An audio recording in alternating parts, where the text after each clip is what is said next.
Hello दोस्तों, hospitality carriers में आप लोगों का स्वागत है। आज मॉर्निंग शिफ्ट में केटरिंग असिस्टेंट नवोदय विद्यालय समिति का पेपर था, that is computer based test.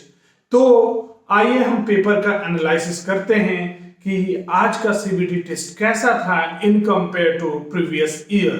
तो अगर हम कंपेयर करेंगे पिछले 2 सालों का, तो इस बार का पेपर टफ था in compare to other previous year. अब बात करते हैं क्यों टफ था। तो ज्यादातर क्वेश्चन पैराग्राफ वाइज थे, कोई भी डायरेक्ट क्वेश्चन नहीं थे। अब बीते पिछले साल डायरेक्ट क्वेश्चन थे, लेकिन इस बार डायरेक्ट क्वेश्चन नहीं पूछे गए थे। हर क्वेश्चन लगभग 30 to 35 क्वेश्चन पैराग्राफ वाइज थे हर सेक्शन में। चाहे आप डोमेन नॉलेज की बात करो, कंप्यूटर बात करो, हिंदी बात करो, तो पैराग्राफ वाइज क्वेश्चन थे जिसमें थोड़ा पजल टाइप क्वेश्चन थे। अब हम बात करेंगे जैसे कि पेपर की, तो पेपर लेंदी था, टाइम टेकिंग था। बीते साल आपके पास टाइम होते थे कि इजीली आप रिवाइज कर लेते थे पेपर को, लेकिन इस बार आपको टाइम नहीं मिला होगा। अगर मिला भी होगा तो 10 या 15 मिनट मिला होगा for revision of the question. अब हम बात करेंगे सेक्शन वाइज कि कैसे क्वेश्चन थे, क्या लेवल था। तो सबसे पहले बात करेंगे जीके। तो जीके टफ था, क्यों? अगर इसमें देखें तो जनरल अवेयरनेस न मात्र का था, जो करेंट अफेयर है न मात्र का था। ज्यादातर क्वेश्चन जीके से थे और वो भी थोड़े हाई लेवल की।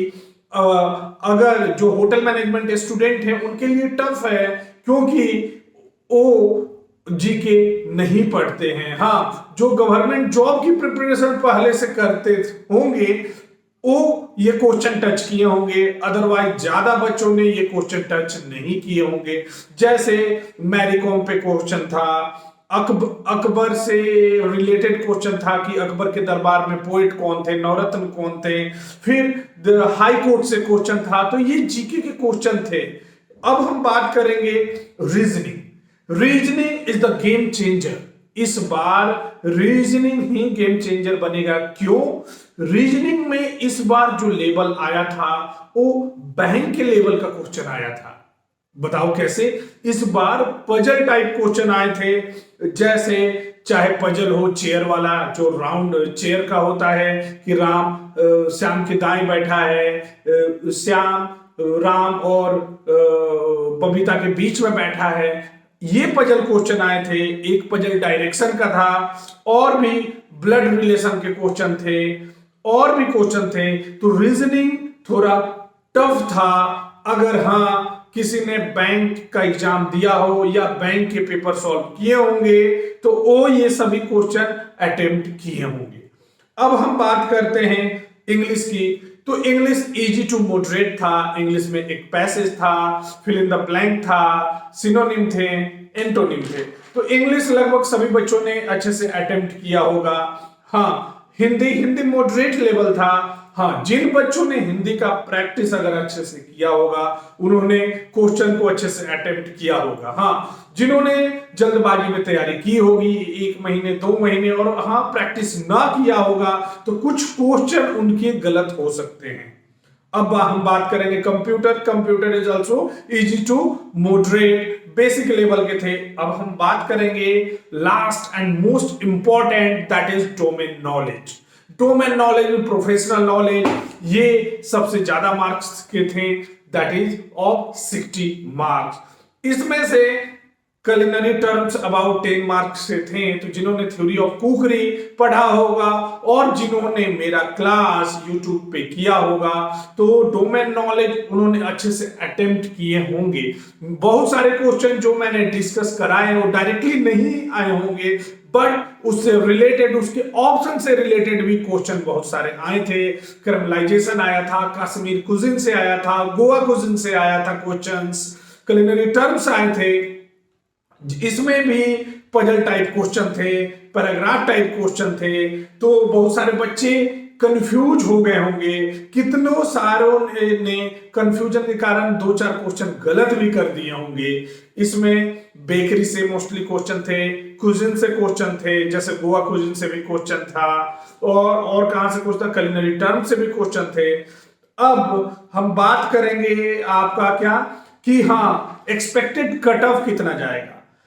मैं एक्सपेक्टेड कट ऑफ बता रहा हूं, इसका मतलब नहीं कि यही कट ऑफ जाएगा। हमें ये नहीं मालूम है कि कितने बच्चों ने एग्जाम के लिए अपीयर हुए। कोई बोल रहा है कि 4000, कोई बोल रहा है 6000, कोई बोल रहा है 3000। तो हाँ, अगर ज्यादा बच्चे रहेंगे तो कट ऑफ हाई भी जा सकता है, अगर कम बच्चे रहेंगे तो कट ऑफ डिफर भी कर सकता है। बट एक अनुमान मैं बता रहा हूं, for general cut off 75 to 80 के बीच में रहना चाहिए, और फॉर ओबीसी 73 to 75 के बीच, for EWS 74 to 75, for SC category 69 to 72। हाँ, अगर कम बच्चे रहेंगे तो ये कट ऑफ नीचे भी जा सकता है। क्यों? इस बार निगेटिव मार्किंग भी ऐड हुआ है। सभी बच्चों ने लगभग, मेरा टेलीग्राम का ग्रुप है उसमें लगभग मैंने 300 से 400 बच्चों से बात किया, और तो ऐसा लगा उसमें से 80% बच्चों ने 100 अबव अटेम्प्ट किया है। हाँ, अब उसमें एक्यूरेसी कितनी है वो आंसर शीट आने के बाद ही मालूम चलेगी कि उनके एक्चुअल मार्क्स कितने हैं। हम अभी ये एज्यूम कर सकते हैं, but this is not reality. अब मैं एक और चीज बताना चाहता हूं कि एक सेंटर पे ये एग्जाम कैंसिल हुआ है ड्यू टू सर्वर प्रॉब्लम। वो गाजियाबाद का सेंटर है, तो वहां पे एग्जाम फिर से होंगे। जिन बच्चों ने वो सेंटर पे एग्जाम दिया था उनका एग्जाम आज कैंसिल हुआ। और नवोदय विद्यालय साइट हमेशा विजिट करते रहे, क्योंकि उसी में आपको आएगा कि कब आपका एग्जाम होगा। ठीक है, अब इस एग्जाम के बारे में ज्यादा सोचिए नहीं, ज्यादा एनालिसिस नहीं कीजिए, ज्यादा स्ट्रेस नहीं कीजिए। अब ये एग्जाम ओवर हो गया है, अब दूसरे एग्जाम की प्रिपरेशन में लगिए। इट मीन आप अपना पढ़ाई कंटिन्यू कीजिए। आपका जो वीक सब्जेक्ट है, ज्यादातर बच्चों का वीक क्या होता है, जीके होता है। क्योंकि मैं भी होटल मैनेजमेंट किया हूं, आई एम ऑल्सो होटलियर, तो मुझे मालूम है कि हम लोग जीके कभी टच नहीं करते हैं। जब एग्जाम आता है तभी पढ़ते हैं, या एग्जाम से 10 दिन पहले देख लेते हैं कि क्या इंपॉर्टेंट है। बट हाँ, अगर फ्यूचर में गवर्नमेंट एग्जामिनेशन देना है, बिकॉज कंपटीशन इज टफ, तो अभी से आप जीके पढ़ना स्टार्ट करो, लूसेंट की जीके लो और पढ़ना स्टार्ट करो। लास्ट में मैं एक फ्रेज बोलना चाहता हूं, असफलता एक चुनौती है, इसे स्वीकार करो तुम। क्या कमी रह गई देखो और सुधार करो तुम। जब तक न सफल हो नींद चैन को त्यागो तुम। संघर्ष का मैदान छोड़कर मत भागो तुम। कुछ किए बिना ही जय जयकार नहीं होती। कोशिश करने वालों की कभी हार नहीं होती। कोशिश करने वालों की कभी हार नहीं होती।